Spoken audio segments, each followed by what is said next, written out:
Hello everyone, welcome to my new blog. আশা করছি তোমরা সবাই খুব ভালো আছো। তো আমি গতকালের যে ব্লগটা শেয়ার করেছিলাম দীঘার সেকেন্ড পার্ট, তো সেটা উদয়পুরেই শেষ করেছিলাম। তো এখান থেকে আমি আবার ব্লগটা শুরু করলাম। তো আমরা উদয়পুরের শেষের দিকে এইরকমভাবে মজা ভীষণ এনজয় করেছি, আর বক্সের সাথে তো নাচানাচি করেছি, সে আর বলতে না। দেখে তোমরা বুঝতেই পারছো। তারপরে তো ওখানের যে খাওয়া দাওয়া সেসব কিছুই আমি শেয়ার করতে পারিনি। তো এখানে দেখো এই মাছগুলো আমি তোমাদের একটুখানি দেখাই। এখানে এই মাছগুলোর সঙ্গে সঙ্গে ভেজে দেওয়া হচ্ছিল। তো আমরাও কিছু কিনেছিলাম, আমরা কিছু খেয়েছি, কাঁকড়াটা খেয়েছিলাম। তো উদয়পুরকে আজকে বাই বাই করে দিলাম।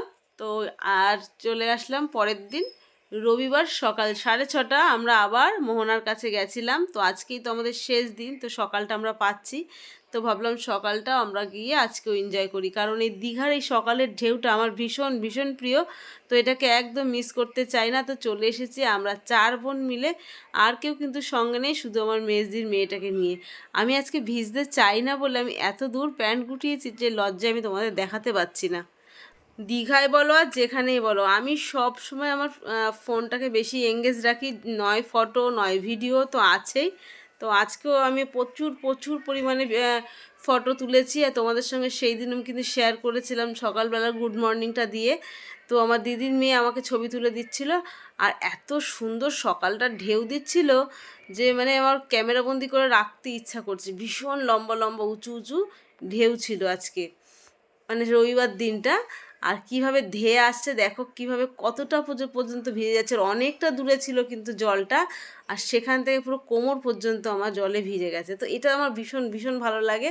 তো দীঘায় তোমাদের কার কার এই ঢেউটা ভালো লাগে আমাকে অবশ্যই কমেন্টের মাধ্যমে জানিও। দেখতে পাচ্ছ কত উঁচু উঁচু ঢেউটা উঠছে, ভীষণ ভালো লাগছে আমার।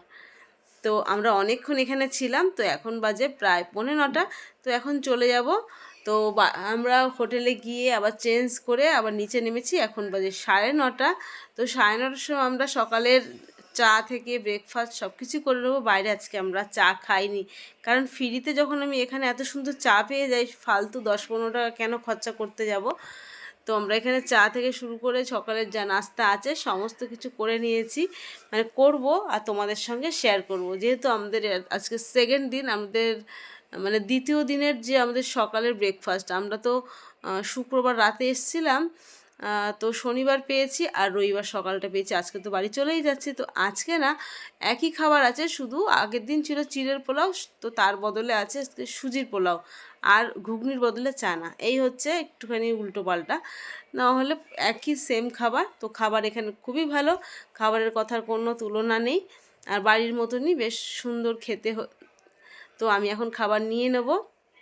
এখানে না শুধু মনে হয় আমরাই আছি, মানে আজকে সানডে, তো অনেকেই আজকে ঢুকছে। তো আমরা যখন ছিলাম তখন হোটেলটা ভালোই ফাঁকা ছিল, আর আজকে প্রচুর পরিমাণে লোক আসছে সকাল থেকে দেখতে পাচ্ছি। তো আমি 2টো লুচি নিয়েছিলাম, তো ভাবলাম খেতে পারবো না, অনেক বড় বড় লুচি, সাথে একটা পাউরুটি নিয়েছি। তো বোন এতটাই বাটার লাগিয়ে দিয়েছে, বলেছে ফ্রি তো একটু বেশি করেই খা। তো সত্যি কথা, ফ্রি পেলে আমরা একটুখানি বেশি নিয়ে ফেলি। বাড়িতে হলে কিন্তু একটু হলেও মায়া করে আমরা খেতাম। তো যাই হোক, পয়সা তো অনেক নিচ্ছে, তো টিফিনটা যতই ওরা ফ্রি দিক, ওরা কিন্তু ঠিক কাটিয়ে নিচ্ছে। তো খাওয়া দাওয়া হয়ে গেছে, আমি সুজিটা কিন্তু খেতে পারিনি, তোমরা দেখেছো।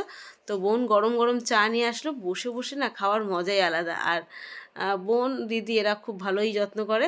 তো আমার শেষ দিয়ে এসে পারিনি, আর মেয়েরা এসে পারিনি, ওরা এখন আসলো। আমাদের কিন্তু এদিকে অলরেডি খাওয়া দাওয়া হয়ে গেছে। তো আমাদের যখন আগে হয়ে গেছে, আমরা সময় নষ্ট করব না, আমাদের ওদিকে ব্যাগ ট্যাগ গোছানো আছে, আর সময় নেই হাতে। তো আমার দিদি আসতে দেরি করলো, কারণ ওর না একটু পেটটা খারাপ হয়েছে, কারণ এখানের খাওয়া দাওয়া ওর ঠিক শ্যুট করেনি।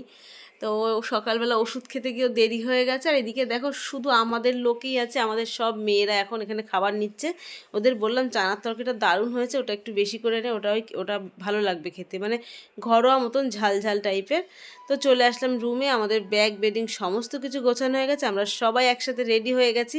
তো এখন আমাদের বাড়ি যাওয়ার পালা। বেশ একটু মনটা খারাপ লাগছে, কারণ কয়দিন যা আনন্দে ছিলাম, রান্না বান্না কাজকর্ম কিছুই ছিল না। তো এই 2টো দিন আমরা ভীষণ ভীষণ মজাও করেছি, তোমরা ভিডিওর মাধ্যমে সেটা দেখেছো।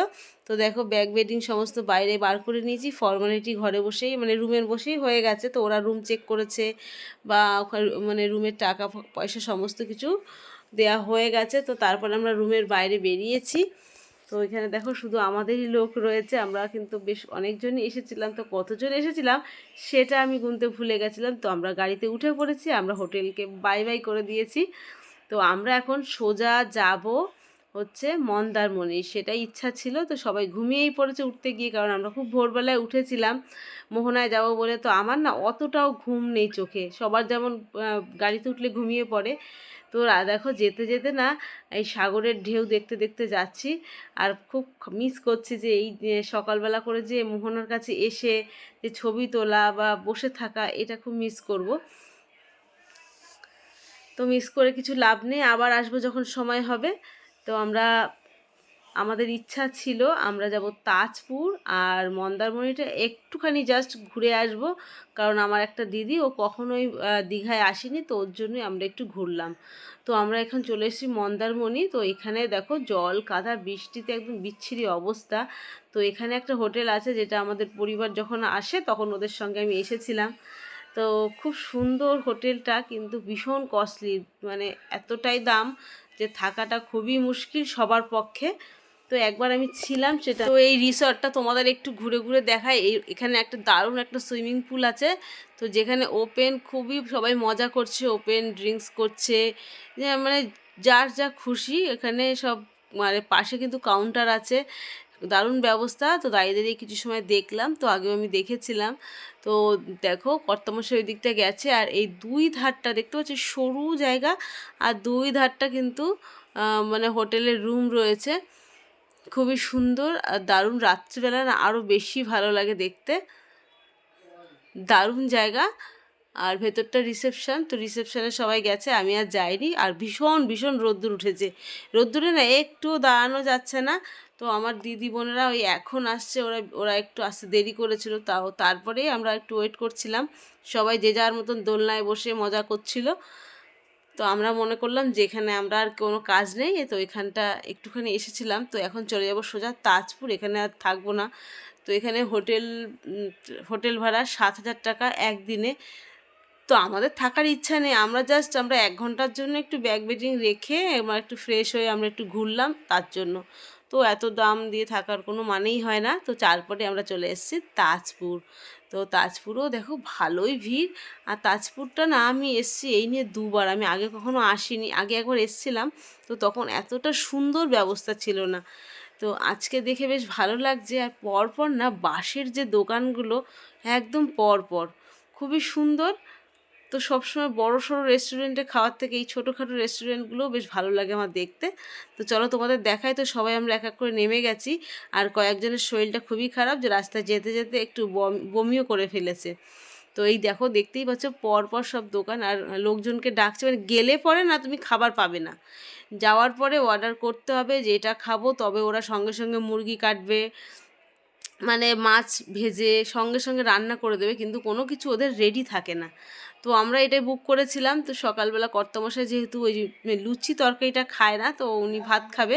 তো আর সবার ভাত হবে না, কারণ আমাদের সবার পেট ভর্তি আছে, আমরা সকালবেলা হোটেলের যে ব্রেকফাস্টটা করে এসেছিলাম।